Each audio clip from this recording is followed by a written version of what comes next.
Hey, in this video, I will share with you a working model or sort of like a theory or thesis, kind of a foundation of how to think about happiness. And it's a model that I call my learned happiness model. Now, this has come about through the last few years at the end of my undergrad, creating the world's first happiness major, and then teaching the first ever happiness course at the University of Alabama. Now, I've continued that trajectory as kind of a researcher and just student of happiness the last few years on my own, reading books, taking classes, as well as applying some of these things both as a coach and in a consulting practice. So in this video, you're going to get my current thinking about happiness, and again, sort of laying out a theory of happiness that I call the learned happiness model. So let's get into it. Start with any one thing, and I actually want you to think about this as we go through it, is pick any area of your life. And now when I say area, I mean kind of like a skill set or something you do frequently. So it could be like a skill set at your job or just your job itself. It could be something as basic as like driving or cleaning. It could be a subject in school. If you play a musical instrument or played one in the past, it could be that. If you have a sport or a hobby, weightlifting, baseball, whatever that you like, it could be that. So just pick one of those things and go with me here. The first time you ever tried that thing, the first time you ever played that sport, played that instrument, tried that skill, drove a car, whatever it was, kind of think like, how good were you from 1 to 10? And you're probably thinking, Jackson, I had never done it before, so I wasn't very good. Brilliant. Yes, but just actually think about it. Okay. And then how good are you now? Be honest with yourself. And if you probably think, oh, I'm okay, you're probably pretty good at that thing, right? Compared to the average person. Okay, so if you actually thought about this, where you started was probably like 1 or 2 or 3 out of 10. You just had no idea what you were doing. And now it's like, maybe you're not the master, but you're pretty good. Yeah? So the question becomes, well, how did you do that? How on earth did you go from not very good, had no idea what you're doing, to being pretty darn good? Well, I would bet that if you actually think and reflect on this, there'd be 2 things that you did. I call them study and practice. So study means that you acquired knowledge. So this would be most likely you modeled someone who already knew how to do it, or they kind of gave you that information in some other form, right? So a how-to book, a how-to video. You maybe had a coach or a teacher. You watched instructions. You took a course on something. You were trained. So you acquired knowledge of how to do the thing. What are the components and pieces and steps that go into it? But that wasn't all. You had to actually get your reps in, right? You had to practice it too. So maybe your coach showed you how to swing a baseball bat, and then you had to go and take 100 practice swings. Maybe your instructor showed you how to play the violin, but then you had to go practice it. Maybe your mom or dad kind of showed you how to drive the car and talked you through it, but then you had to go drive for hours and hours and hours. Same thing with your work, with your relationships, with your whatever. It's the same pattern. So through study and then practice, you learned how to do the thing, or you became better at that thing, yes? So then here's the key question. How could happiness be any different? How could happiness be any different? Well, it's not. Happiness is no different. If you study, so you acquire knowledge, you understand the causes and conditions that lead to happiness, and then you practice, you take action to cultivate those causes and conditions, then happiness will emerge. And that is the learned happiness model, that happiness is learned through study. Again, studying the causes and conditions that lead to happiness, both universal and specific to you, because there's overlap, but maybe slightly different. And then you practice, you cultivate those causes and conditions, those ways of thinking, ways of being, those activities, those new behaviors, etc. Then you will be happier. And now it's important to point out here that there's sort of a converging perspective here on the learned happiness model from both modern Western science and Eastern contemplative traditions. I won't go too far in depth in that here, but in the neuroscience piece, one paper I can reference is a paper by Richie Davidson and his colleagues. It's called something to the effect of the plasticity of well-being. I'll include a link to it down below.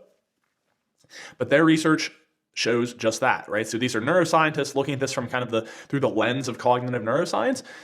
And they say that happiness depends upon certain skill sets. And they use the term well-being. They say well-being depends upon certain skill sets, things like awareness, things like altruism, things like social connection. And then they look in the lab and they say that all of these things can actually be intentionally trained and developed to produce corresponding physical changes in the brain and nervous system. So the idea being, again, We know what contributes to happiness and well-being. There are certain skill sets, certain causes and conditions, and if you train those skill sets, you end up being happier or have higher levels of well-being.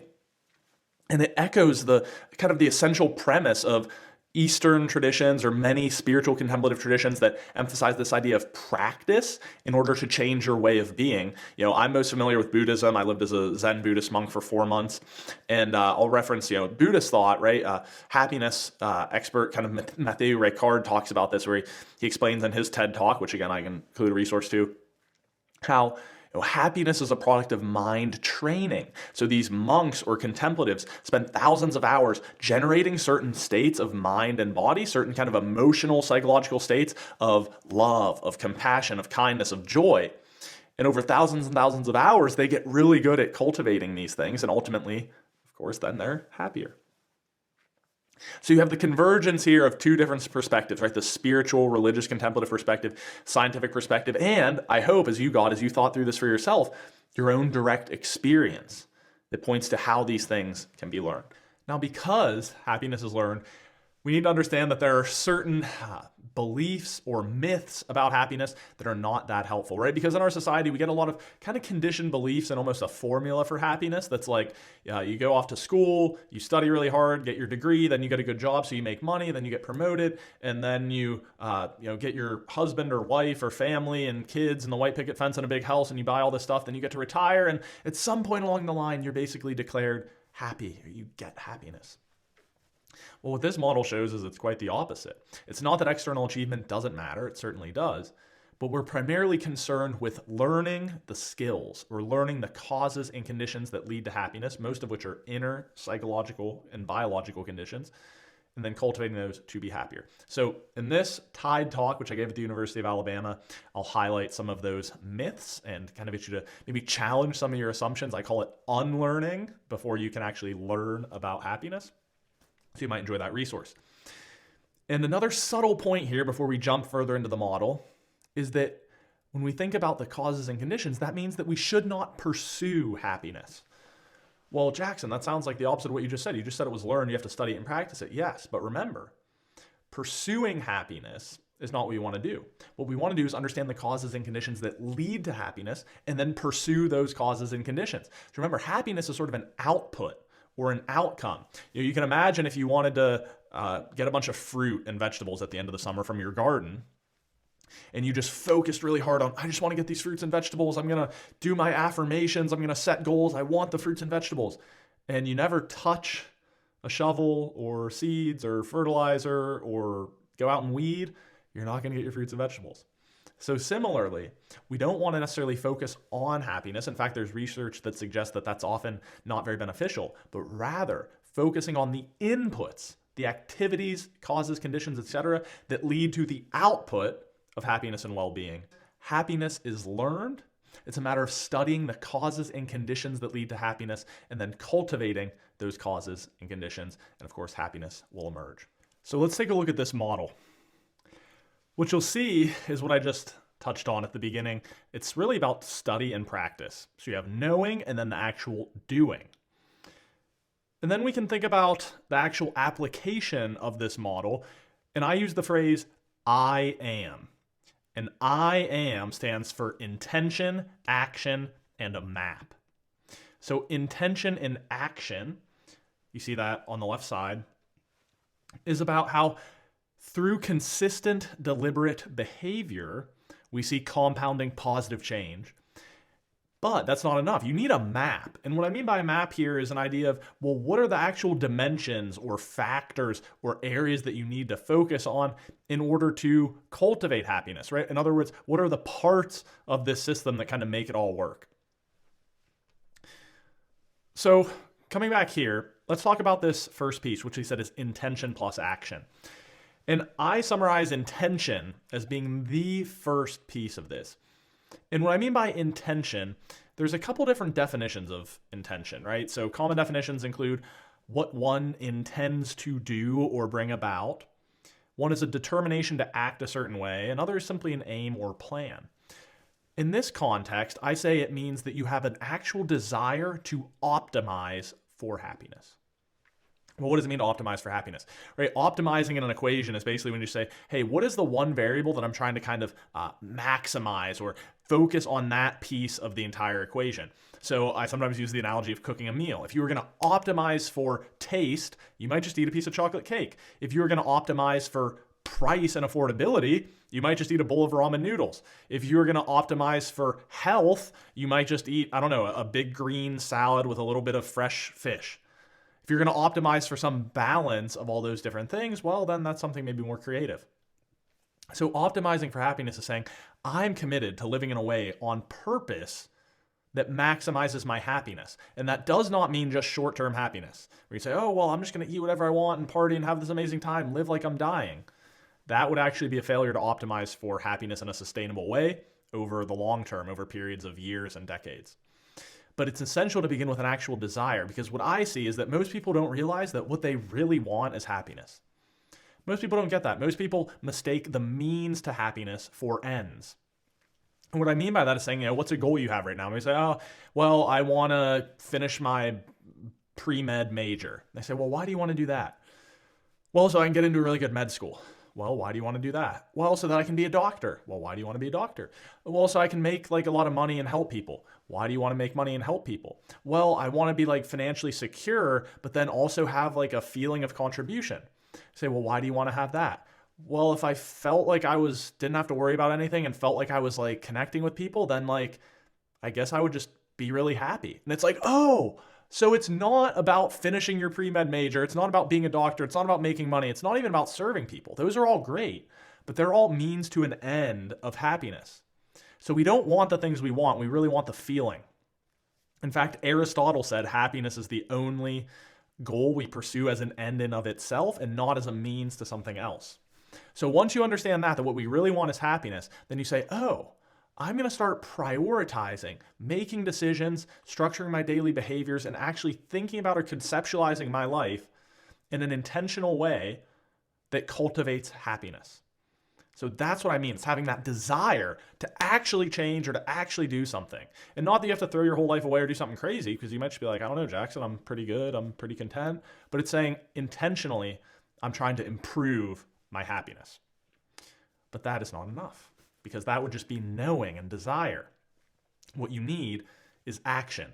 And this creates that cycle that you saw in the last visual, where you see that having this sort of intention about who you want to be and the type of life you want to have that is conducive to cultivating happiness, you need to take action in alignment with that. And when you take action, it creates evidence that you are becoming the type of person that you say you want to be, and that you're creating the type of life that you say you want to have. And once you see that evidence, that improves something called self-efficacy. Now, that's a psychological term which essentially means your ability or capacity to follow through on commitments you made to yourself. So it's your ability to manage yourself and control your own behavior. If I say, oh, I'm going to stick to my diet this week, and you've never stuck to a diet before and you don't have any proof that you can do it, you might have low self-efficacy. But if you already have really solid nutrition and a workout plan, and maybe you have a trainer helping you, you may have higher self-efficacy. But the important thing to point out when you think about discipline or self-control or self-management is that it's all about self-efficacy. And self-efficacy comes from evidence. People sometimes ask, well, like, how can you be certain, or how can you be confident, or how can you actually build discipline or change your behavior? Because we've all set resolutions that we knew were going to make us happier, and then we didn't follow through on them, don't we? So how do you do that? Well, first, it's about getting clear on how it relates to your identity, being intentional about your identity. Who do you want to be? What is the type of person you are? What is the type of person you are? What type of person are you? That was better English, Jackson. And then doing some small actions that accumulate evidence, right? Every action you take is kind of a little bit of proof for the type of person you want to become. And once you see a little bit of that evidence, oh, I know I can actually do this. I know that I say I'm going to start working out and then I worked out. I know I say I'm going to read a little more and then I actually read. I know I say that I'm going to be more positive and then something bad happened and I like totally reframed it. Boom, that's all evidence so that you actually increase your self-efficacy and ultimately it becomes this self-fulfilling cycle where then you renew your intention around your behaviors and actions, and you get more evidence, more self-efficacy. And that's how discipline and really positive growth can develop, beginning with these small intentions and actions. So let's look at our map. And now, as I display this, you'll see that cycle that I just referenced. But you'll also see several factors here which are really essential to happiness, and they are kind of arranged in order. So at the foundation, we have intention and action, which is optimized for happiness through time management and behavioral tools. So that's kind of what we just talked about there, is that you need to have an intention and an ability to manage your own time and your own behavior as the foundation to make improvements in any of these other areas, right? Because if you can't manage or control what you're doing, then you're not going to be able to invest in your relationships. You're not going to be able to apply tools to improve your experienced happiness, etc. So that's why it's at the foundation. The next level up, you have security, financial, safety, and civil needs. Then you have relationships, which refers to love, connection, and attachment needs. Now, I put these at the same level because really these are essential foundational pieces for happiness, right? And I admit that the security piece sometimes may be out of your hands depending on the country or cultural environment you live in, as well as family circumstances. But generally, you need some sense of financial safety, personal safety, civil safety, and kind of civil rights in order to flourish. And then same thing with relationships. That's also an essential human need that is, I would say, as important as security. Because if you're isolated or lonely, you're at a very, very high risk of numerous mental and physical illnesses. Then we have experienced happiness and reflective happiness at the top. So interesting distinction here, which I'll explain in a little more detail as we go through this. But what you can think of as experience versus reflective is being happy in your life versus being happy with your life. So experienced happiness is a positive mind-body state that typically comes through biological and psychological tools. Reflective happiness is a little bit more like stepping back and considering your life as a whole. Life satisfaction, which comes through psychological and practical tools. So coming back to me, we talked about the foundation in a good amount of detail there. Security needs. Really, again, as I said, those are financial, safety, civil, things like that. I have to say some of those will be out of your control, but it's trying to get some of those basic needs met. When you talk about then shifting over to relationships, there are certain principles and tools that go into quality relationships. And again, I'll emphasize some of the scientific background for why I put this as such a core foundational part of happiness. Is that the longest running psychological study of its kind, over 100 years now, at Harvard University, tracked people from a bunch of different backgrounds. They looked at all these different things, and they found that really one thing mattered for happiness, and it was the quality of your relationships.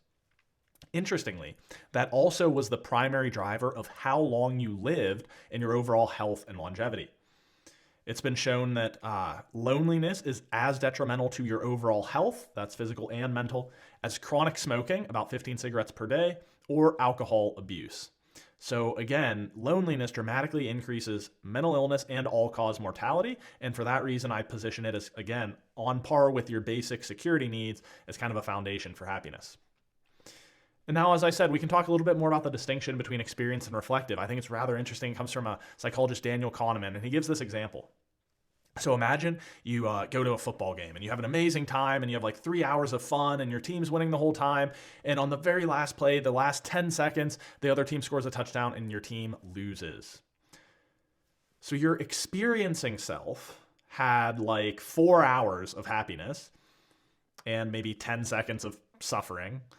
And your remembering self, though, is likely going to remember that whole game or that whole afternoon as bad. She might be like, oh, that was that game when we lost on the last play. It was so bad. So at times, these two dimensions of happiness, or our two selves, so to speak, don't necessarily align, or they kind of benefit from different things. So as I said, a positive state arises via social connection, activities, engagement, as well as biological factors that all kind of relate to how you feel in a given moment. So when we talk about tools to increase experienced happiness, I generally group them into two buckets. And in the resource below, if you click into that, you'll find a big in-depth resource on all of this, on the entire learned happiness model. And within there, I have sub-resources that break down some specific tools or protocols that can support each of these factors. But I break it down into biological and psychological. So, an example of biological are things that promote health, energy, and mood. And so these are things that are like sleep, sunlight in the eyes, etc., that are kind of changing our biochemistry almost. Exercise, nutrition, etc. Psychological tools, on the other hand, are things like maybe a meditation or gratitude journaling, something that's a little bit more cognitive. It's not a perfect distinction, right? Something like yoga is kind of changing your physical biochemistry because you're doing exercise, which releases endorphins and whatnot. But there's also maybe a more psychological dimension because you're kind of doing a meditation, you're focusing on your breathing. It's not that these two are totally distinct, but I like to categorize them a little bit. So things like, again, sunlight, sleep, diet, exercise, etc., going to be biological tools to support experienced happiness. And then things like cognitive behavioral therapy, meditation, generative practices and visualizations, journaling. Those are things that are going to support you as psychological tools. Now, looking at reflective happiness, as I said, that's more of a subjective assessment of how your life is going. This is more concerned with self-esteem, achievement, and meaning and purpose. So esteem and achievement tend to come from accomplishing things that are worthwhile and that we feel matter. Meaning and purpose come from using your unique motivated abilities, things that you're good at and you enjoy, to have an impact on something greater than you. So this level, so to speak, of happiness is supported by, again, psychological tools. So those are things like, how do you understand your own personal narrative, your limiting beliefs and your more empowering beliefs, understanding your strengths and values, which create that sense of meaning and purpose. And then I also include something that I call practical tools. So these are tools that more have to do with like achievement or engaging in the external world. And I don't go too far into them on my channel and my content, but for instance, if I were to give you some tools about career planning, right, and how to design an optimal career for happiness, I would probably categorize that under a practical tool more than a biological tool or psychological tool. But again, all of these are going to overlap. So in summary, I'll read you a closing line here. Happiness is learned. Happiness is learned. It is learned through study of the causes and conditions of happiness and practice cultivating those causes and conditions. This is applied through the I am model. Intention and action are the foundation for change. And then you need a map to show you what the areas are that you need to focus on and effectively construct circumstances through which happiness will emerge. So I hope you enjoyed this video and this introduction to my sort of happiness theory, or my working model of happiness, again, the learned happiness model. And this is part of my broader mission to advance happiness education. So I'm creating my own happiness PhD. And with that, I'm creating this sort of knowledge base, almost like a happiness Wikipedia or a happiness brain, I call it, which there's an introductory video, introduction to that, which you can watch right here. And it's all about really looking at both the art and science of happiness to answer the question, ultimately, how can we be happier? All of it is really meant to be very practical, but that's the key questions. How can I be happier? How can you be happier? And how can we as a collective, as a society, and ultimately as a species, be happier? And that's what I'm on a mission to study and help figure out. So again, hope you enjoyed this. Feel free to check out the channel, reach out, send ideas, etc. And I will see you in the next video. This has been your happiness nerd, Jackson Kirchis.